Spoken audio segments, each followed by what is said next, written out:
Good morning बच्चों, आपका एक बार फिर से ई लर्निंग क्लास में स्वागत है।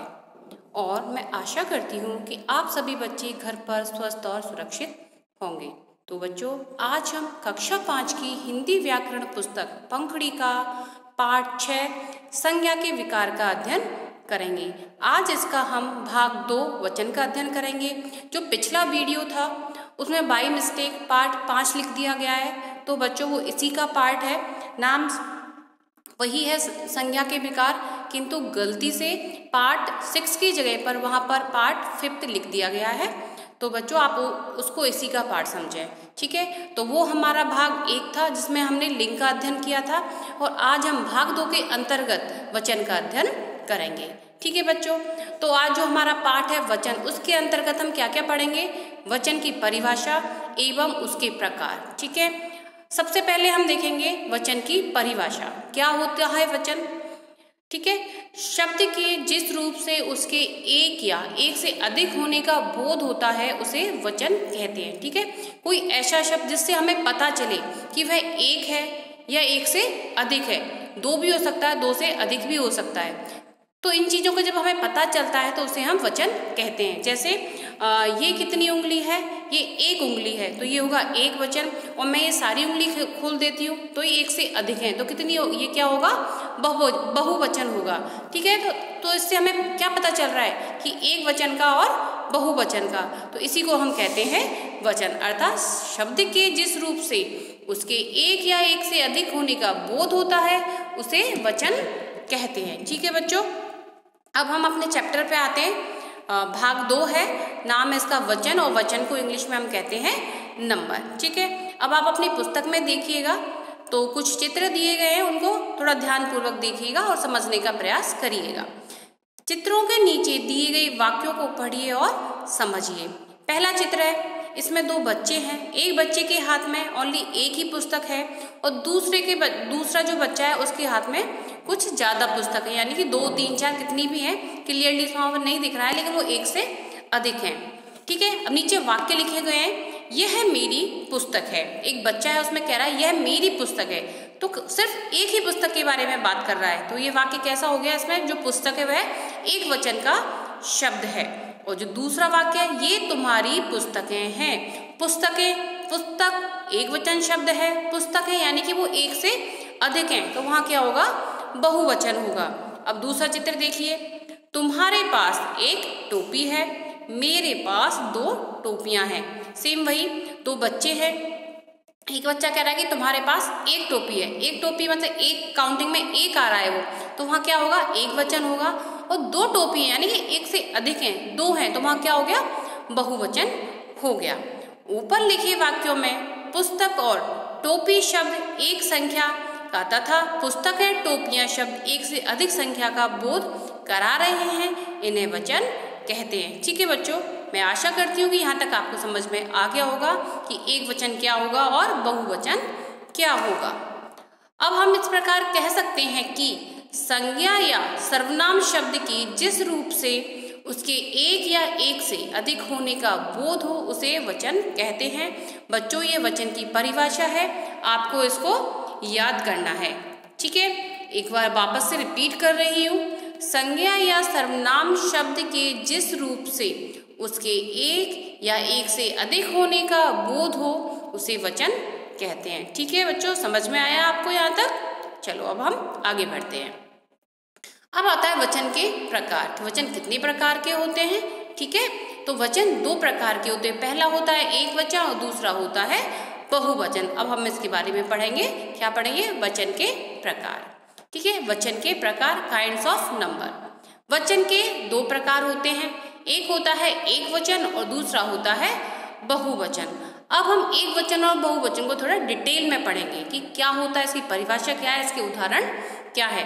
सबसे पहले पढ़ेंगे हम एक वचन यानी कि सिंगुलर। शब्द के जिस रूप से संज्ञा के केवल एक होने का पता चले उसे एक वचन कहते हैं। समझ में आया?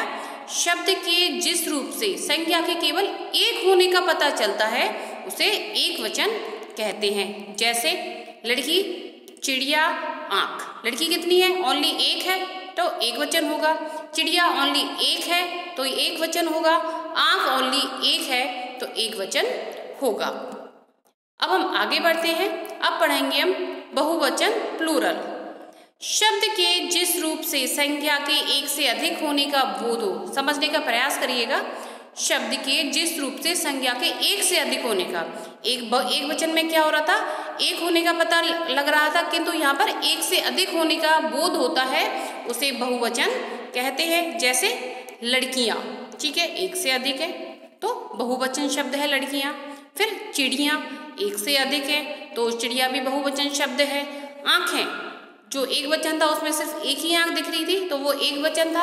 अब यहाँ पे जो आंखें शब्द है इसमें दो आंखें हैं, इसलिए यहाँ पर ये बहुवचन का उदाहरण है। ठीक है बच्चों, आपको एक वचन और बहुवचन में अंतर समझ में आ गया होगा। अब पढ़ते हैं हम वचन के प्रयोग के समय ध्यान देने योग्य बातें कि ऐसी कौन कौन सी बातें हैं जिन पर हमें ध्यान देना चाहिए जब हम वचन का प्रयोग करते हैं। कुछ शब्द हमेशा एक वचन में प्रयोग होते हैं, जैसे घी, दूध, तेल आदि। ये जो पॉइंट्स हैं इनको आपको याद रखना है बच्चों, जिससे आप कभी जब बहुवचन बनाओगे तो आपको उसमें कोई मिस्टेक नहीं होगी। ठीक है, कुछ शब्द हमेशा एक वचन में ही प्रयोग होते हैं। कौन कौन से शब्द हैं? जैसे घी, दूध, तेल आदि, ये शब्द हमेशा एक वचन में ही प्रयोग किए जाते हैं। कुछ शब्द हमेशा बहुवचन में प्रयोग होते हैं, जैसे बाल, प्राण, आंसू आदि। ठीक है, ये बाल हुआ, प्राण हुए, आंसू हुए, और भी शब्द हैं, ये हमेशा किस में प्रयोग किए जाते हैं? बहुवचन में। संबंध प्रकट करने वाले संज्ञा शब्दों के एक वचन और बहुवचन रूप समान होते हैं, जैसे नाना, दादा, मामा, चाचा आदि। इसको समझना थोड़ा सा। जहाँ संबंध प्रकट करने वाले जो संज्ञा शब्द होते हैं उनके एक वचन और बहुवचन रूप समान चलते हैं। ठीक है, जैसे उदाहरण के तौर पे नाना, दादा, मामा, चाचा आदि संबंध है जो क्या बता रहे हैं? संबंध बता रहे हैं। वो हमेशा एक वचन और बहुवचन रूप में उनका हमेशा एक ही तरीके से प्रयोग होता है। अब है आदर प्रकट करने के लिए एक वचन के स्थान पर बहुवचन क्रिया का प्रयोग किया जाता है, जैसे पिताजी बाहर गए हैं। अब हम इसको इस तरीके से नहीं बोल सकते पिताजी बाहर गया है, तो ये सुनने में भी बड़ा गंदा लगता है और अटपटा सा लगता है। तो इसके लिए हम आदर दे रहे हैं, तो आदर के लिए हमेशा बहुवचन शब्द का ही प्रयोग किया जाता है। अब है अगला पॉइंट, कुछ वाक्यों में संज्ञा एक वचन है या बहुवचन, इसका पता वाक्य में प्रयुक्त क्रिया शब्दों से चलता है। जैसे मोर नाच रहा है और मोर नाच रहे हैं। अब क्रिया क्या है? रहा है, नाच रहा है, वो नाच रहे हैं, तो नाच रहा है एक वचन हो गया और नाच रहे हैं बहुवचन हो गया। ठीक है बच्चों, आपको समझ में आया? और ये जो पॉइंट्स दे रखे हैं इनको थोड़ा आपको केयरफुली देखना है और थोड़ा समझने का प्रयास करना है और इनको याद भी करना है। ठीक है, अब आता है एक वचन को बहुवचन बनाने के नियम। इन नियमों को भी आपको याद रखना है। एक वचन शब्दों के अंत में कुछ बदलाव कर देने से बहुवचन बन जाता है। जैसे, ठीक है, क्या कह रहा है कि एक वचन शब्दों का जो अंत होता है उसमें यदि हम कुछ बदलाव कर दें तो शब्द कैसा बन जाएगा? बहुवचन बन जाएगा। किस तरीके से देख लेते हैं।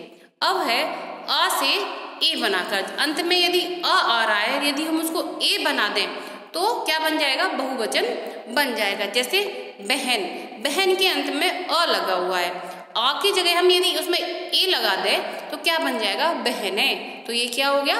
बहुवचन हो गया। ठीक है, किरण, किरणें, दीवार, दीवारें, दुकान, दुकानें, पलक, पलकें, झील, झीलें। तो ये कौन से उदाहरण थे? आ से ए बनाकर। अब है आ से ए बनाकर। ठीक है, वहां तो हम अ से ए बना रहे थे, यहाँ पे आ यानी कि दीर्घ आ से ए बना रहे हैं। जैसे कपड़ा, ठीक है, कपड़ा में अंत में क्या है? दीर्घ आ लगा हुआ है, उसकी जगह हम ए कर देंगे तो कपड़े हो जाएगा। दरवाजा, दरवाजे, घोंसला, घोंसले, केला, केले, बूढ़ा, बूढ़े, रुपया, रुपये। ठीक है, तो यहाँ पे जो हमने चेंज किया वो दीर्घ आ से उसको किस में कन्वर्ट किया? ए में कन्वर्ट किया। अब पढ़ेंगे हम दीर्घ आ से दीर्घ ए को जोड़कर, यानी कि ऐ को जोड़कर। जैसे भाषा में क्या है, दीर्घ आ लगा हुआ है, लेकिन उसकी जगह हम ऐ जोड़ देंगे तो भाषाएं। पाठशाला, पाठशालाएं। कविता, कविताएं। कन्या, कन्याएं। महिला, महिलाएं। अध्यापिका, अध्यापिकाएं। ठीक है, अब जो नेक्स्ट है वो क्या है, उ या ओ में ऐ जोड़कर। ठीक है, जैसे वस्तु, ऊ लगा हुआ है एंड में, तो वहां क्या हो जाएगा, ए हो जाएगा उसको, तो वस्तुएं। ऋतु, ऋतुएं। अब है ई या ई में या जोड़कर, जैसे रोटी, एंड में अंत में क्या दे रखा है, बड़ी ई दे रखी है, तो वहां क्या हो जाएगा, या हो जाएगा, तो रोटियां। कहानी, कहानियां। कली, कलियां। मिठाई, मिठाइयां। मूर्ति, मूर्तियां। छुट्टी, छुट्टियां।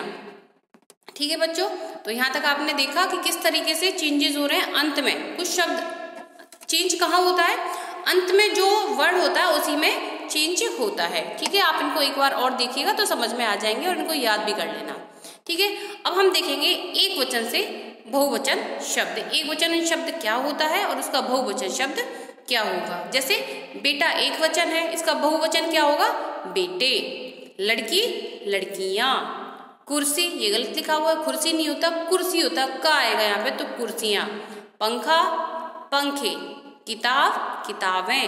मछली, मछलियां। करवट, करवटें। चश्मा, चश्मे। स्त्री, स्त्रियां। पर्दा, पर्दे। ठीक है, तो यहाँ तक आपको समझ में आया कि एक वचन शब्द क्या है और बहुवचन शब्द क्या है। कुछ और भी हैं, उनको भी हम देख लेते। जैसे लड़का, लड़का का क्या होगा, लड़के। बल्ला, बल्ले। पौधा, पौधे। पत्ता, पत्ते। सपेरा, सपेरे। कमरा, कमरे। ताला, ताले। ठीक है, देखा आपने कि एक वचन से बहुवचन शब्द क्या बना। फिर लड़की, लड़कियां। नदी, नदियां। घड़ी, घड़ियां। कुर्सी, कुर्सियां। चाबी, चाबियां। मछली, मछलियां। फिर किताब से क्या होगा, किताबें। बहन का होगा बहनें। साइकिल का होगा साइकिलें। ठीक है, तो ये कुछ शब्द थे जो एक वचन में क्या होते हैं और उनका बहुवचन शब्द क्या बनता है, ये मैंने आपको बता दिया। इन सबको एक बार बच्चों और अच्छे से पढ़िएगा, जिससे और इनको याद करने का प्रयास भी करिएगा, जिससे आपको पता चल जाएगा कि एक वचन का बहुवचन किस तरीके से बनता है और क्या बनता है वो। ठीक है, आपका पाठ आज यही समाप्त हो जाता है। अब हमने इस पाठ में क्या पढ़ा उसको हम एक बार दोहरा लेते हैं। सो बच्चों, सो लेट्स रिवाइज। संख्या के एक या एक से अधिक होने का ज्ञान प्राप्त करने वाले शब्द क्या कहलाते हैं, वचन कहलाते हैं। ठीक है, वचन के दो प्रकार होते हैं, एक वचन और दूसरा बहुवचन। आदर प्रकट करने के लिए बहुवचन का प्रयोग किया जाता है। ठीक है, याद रखना इस चीज को। कुछ शब्द हमेशा एक वचन में ही रहते हैं, जैसे घी, तेल आदि। कुछ शब्द हमेशा बहुवचन में ही रहते हैं, जैसे प्राण, आंसू आदि। ठीक है बच्चों, मैं आशा करती हूँ यह पाठ आपको समझ में आ गया होगा। आपका जो वर्क है वो PDF के जरिए आएगा, उसको आपको अपनी कॉपी में करना है। कॉपी में ओनली क्वेश्चन आंसर ही करने हैं, बाकी जो एक्सरसाइज है जो चैप्टर के एंड में होती है उसको आपको बुक में ही फिल करना है। सुंदर और स्वच्छ राइटिंग में करना है, साथ ही साथ इसको लर्न भी करना है। धन्यवाद।